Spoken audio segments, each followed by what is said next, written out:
Are you ready to create a life you crave? Let's spin that doom loop of negativity into an upward success cycle and start living lucky. Good morning. I'm Jana. I'm Jason. And I've got morning voice. Yay! We went out last night. We partied hardy. We did. We partied. Oh my gosh, I feel so old at that. Like, literally, We stayed up till 10 o'clock. We did. It is so funny. I read a study that said people are not socializing in person anymore. Yeah. And as soon as I read the study, I said, Jason, that's us. We do not go out at night. Now, part of that is because in the last several years, if you've been following us, you know that we are on a mission to become the best versions of ourselves. And part of that best version of ourselves is we take sleep very seriously. We take our morning routines very, very seriously. So we get up very, very early.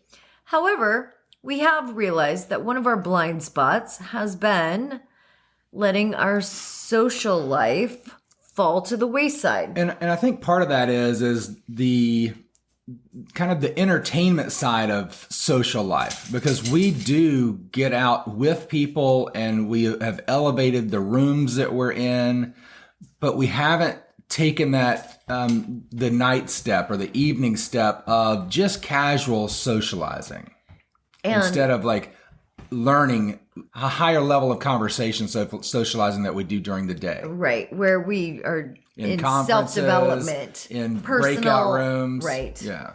So it was really fun for me. I don't know about you. I had a blast. I had so much people fun. That we met. Like I said, I woke up this morning and my voice is hoarse.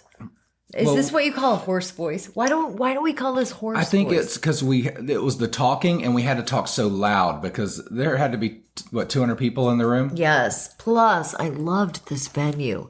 This venue was downtown, and it felt very city-like, didn't it? It was beautiful. It was swanky. Yes. And they had artwork on the walls that felt very... I just loved it. And this had to be like 30-foot ceilings. Oh my God, I loved it. It was a 2 level. So the stage area, the ballroom area had a balcony and all that. So it was just beautiful and an amazing place to hang out. I want to go have more events there. I do too. I was sitting, as soon as we walked in, I thought, I want to have an event there. And then like right as we walked in, they had this really amazing car. What was the car for? I still don't know why car was there, but... Because that's part of one of the, either the bank, one of the funding agencies, or one of the tech agencies that was represented by Rev Road. Okay. It was one the SUV I think it's by Tesla. Oh, okay. Okay, well, at any rate... It was incredible. There was this really funky... vehicle. And it was a lot bigger than I thought because it looks bigger in person than it does on the back of an 18-wheeler car transport.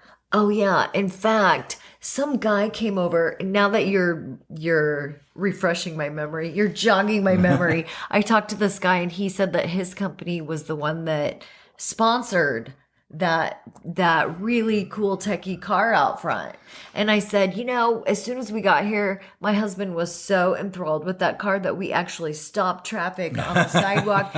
We blocked a cyclist and people. And I was like, oh my gosh, Jason, you have to let these people through. And then I said, but my husband's always been so enthralled with things on wheels. That's right. And then I went, boom, and he busted out laughing. He was like, I have to remember that one. That's funny. And I have. Yes. Anyway, so that was pretty cool. But then as we walked in, it was for a company. It was a launching... Yeah, an amazing company called Rev Road that it really just is an incubator for entrepreneurs and businesses. So it's a revenue I don't quite understand what I'm talking about right now. They provide all these ancillary services that a lot of times when you're growing your company, you can grow it up to like $1 million. You hit these plateaus where you like, I'm hitting the ceiling. I can't grow any further. Well, sometimes you just need a CEO, like someone outside of the business that's not the founder, that has that same level of thinking, or maybe you need a chief financial officer. You need some type of support, and Rev Road has the depth and the capital to provide all these levels of support to really scale a business. What they do is, I don't know their full business model, but they just charge you a percentage of the revenue that they generate. I hear you. Which is amazing, because you're like, that's almost like your Salesforce or whatever. And if they're going to grow you, yeah, I'll gladly give up a piece of the money that I don't already have. Yeah. Oh, well, anyway, it just was a really, really great night. Now, the reason I bring this up is because I read that socialization for Americans has dropped significantly over the years. In fact, I have the exact statistics here. For men, it has dropped 30%. Wow. 30%. For single people, it has dropped 35%. And for teens, it's dropped 45%. So people are not socializing in person. People do not have close friends. So what they're doing then is they're coming home from school or coming home from work and basically getting on the couch and escaping. And I am guilty of this. I have fallen into this pattern, and I'm not sure why. Because we live in a neighborhood that literally, I mean, we have nature all around us. We have a lake in our backyard. And yet, when I am done with my work day, I feel like I need just a little bit of escape time. And it's almost like I just want to numb out of my mind. And meditation, yes, I love meditating, but I almost want that mind-numbing nothingness. TV nothingness. It's TV. There's a comfortness of television where you get on the couch and there's that heating blanket for me. I like to turn the air down and put on my heating blanket and Netflix or some sort of streaming. And it could be just a comedian up there. Maybe jokes that I've even already heard. Right. I just want to just numb out and not think about anything. And I hear you saying numb out, but I think of us watching comedians on the television. Mm-hmm. And there's an intent there about getting laughter. Because when we do put it in, we put in hard days, or put it in all in on the court every day. That's true. And and we just keep giving. And maybe we just need to reframe the social setting as a way to get back instead of a way to show up and give.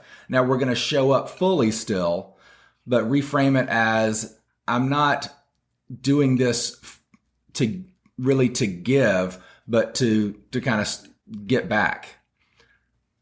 Like, it's just soaking, because like last night I loved it, and it was so interesting meeting all these people and understanding what they do. I don't know that I really talk that much. My voice isn't crazy.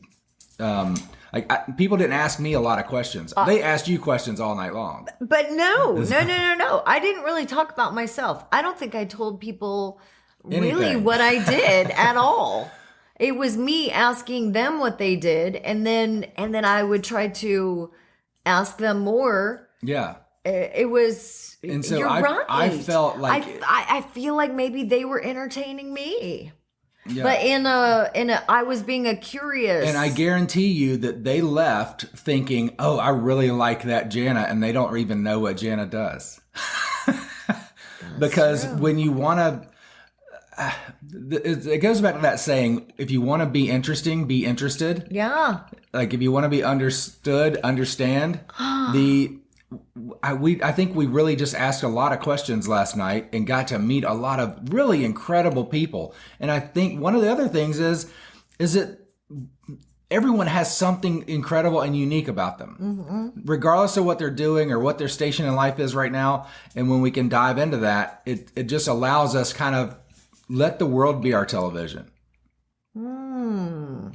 But I do also believe in downtime. So I'm not going to say, let's go out every night, because I did feel it this morning staying up late. I know. We both did. Oh, that's interesting. But I guess my whole point is, as a society, are we putting up walls? Because this will have a butterfly effect. If we aren't actively socializing, there are ramifications that come from that. Well, it's like the texting, the Netflixing. It's been a slow burn. It's been a slow burn, because it started out texting. We started texting, and that was easier than having to pick up the phone and have those. Hear a voice. Yeah, it's like, are they going to answer? Are they not going to answer? I got to think of a message. And then it became more comfortable to just text. And so now when we do have the need to pick up the phone and actually call and talk to someone, it kind of feels a little uncomfortable. Yeah. And then, now sometimes when there's a choice of whether do you just want to meet over Zoom or do you want to actually meet in the office? Or the office, yeah. It's kind of like, well, let's just meet over Zoom. Who wants to get dressed and drive somewhere? I can get dressed half my body and be on Zoom. Right? And so we're it's been a slippery slope. I guess that's what I'm trying to say. And I think part of it is just be intentional. That's why so many people talk about being in a group, like a men's group or a women's group, and you don't realize the value of it until you get in it and start making connections. And you mentioned something earlier about just the homogeny of your thought process and not being a more well-rounded person, because you're only seeing things through your own perspective over and over and again every single day. And the law of habituation is going to just really get you rutted into that. And then it's hard to start reconnecting. I also feel I'm concerned about men, because men, I feel, have a hard time socializing anyway. They don't talk about their feelings. They just talk about, they may go out and watch the game together. They sit side by side. Or play a round of golf. Right? And don't talk about anything. And if they are doing less and less of that, then what's happening is they are at home with their families, with their wives, and they are either ruminating about their work life, or they are being told what to do at home, or they are being heard. They're hearing what they didn't get done on that honey-do list.